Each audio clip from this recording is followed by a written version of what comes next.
Abbreviations for months. Learning English. Hello and welcome to our English language learning video. In this lesson, we will focus on an important aspect of the English language, the abbreviations for months. Knowing these abbreviations will help you read and understand dates more easily. So, let's dive in. Months of the year play a crucial role in our daily lives, from planning events to scheduling appointments.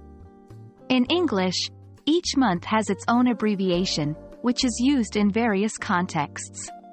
Here are the abbreviations for the months of the year: January, Jan; February, Feb; March, Mar; April, April; May, May; June, Jun; July, July; August, August; September, Sep; October, October; November, November; December, Dec.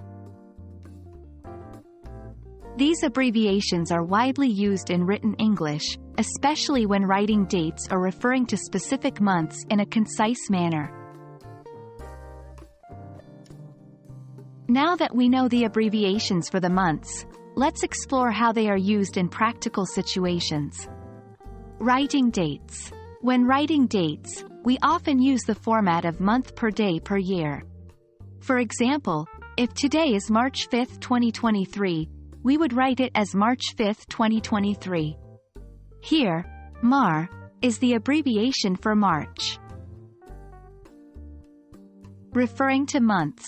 In written communication, we sometimes need to refer to a month in a shorter form. For instance, when discussing plans or events, we might say, "Let's meet in October." Or, "Her birthday is in August." These abbreviations make our conversations more efficient and save us time.